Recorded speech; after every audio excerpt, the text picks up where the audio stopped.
Let's go over some of the core enrollment requirements that you may need to complete before registering for a course. First is English proficiency. If your native language is anything besides English, you'll be flagged to provide proof of English proficiency before you can register for courses. If this applies to you, then it's highly recommended that you upload the required proof of proficiency documents as soon as possible. All proof of English proficiency documents are manually reviewed by Harvard Extension School, so it can take several business days to hear back on the approval or denial of your documents after you've uploaded them. More information about English proficiency and the documents required to prove it can be found on the website. Next is the test of critical reading and writing skills, or the CRUISE test for short. The CRUISE test is a required prerequisite for our more writing-intensive courses, and if required, will be noted in the course description on the course catalog. The CRUISE test is an hour-long test that requires you to read a short passage, answer 5 multiple-choice questions, and complete a short writing prompt.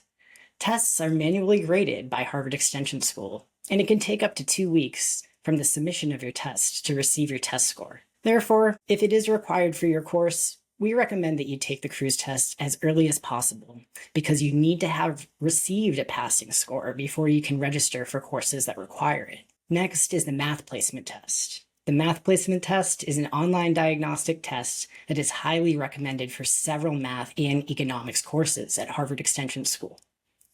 If a course recommends the math placement test, it will be noted in the prerequisite section of the course description. Instructors and teaching assistants for these courses will assume that you're enrolling with the prerequisite knowledge and will teach accordingly.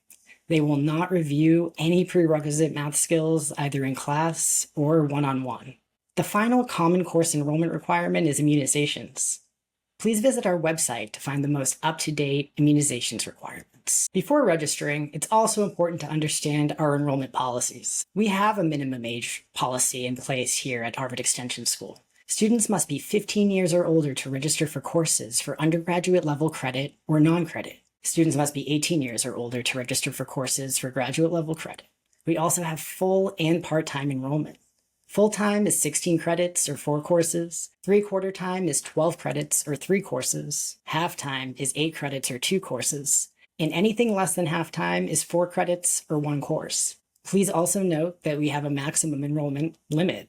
This is 16 credits or 4 courses. With so many courses available to choose from, it's important to keep time conflicts in mind when registering. As you add courses to your cart, take care to ensure that your selected courses do not meet at the same time. The one exception to this time conflict policy would be if you wanted to register for 2 courses with overlapping times, but one of these courses had an on-demand option, meaning that you could complete the on-demand course on your own time. Our registration system will present you with an error message if you have any time conflicts that need to be resolved. Next is our cancellation policy. Now, this doesn't happen very often, but sometimes there are course cancellations that happen due to unforeseen circumstances. Any cancellations will be communicated to you via email from our registrar's office in a timely manner so that you have ample time to register for another course that's of interest to you before the registration deadline passes. Finally, transfer credits. Students can transfer a maximum of 64 credits towards completion of our bachelor's degree program. However, please note that we do not accept any transfer credits towards the completion of any of our master's degree programs. All courses for these programs must be completed through Harvard Extension School and/or Harvard Summer School. Generally, Harvard Extension School credits are accepted at other schools and universities, but every school has a different transfer credit policy. So it's always best to check in with the specific school to see how credits would transfer over to them.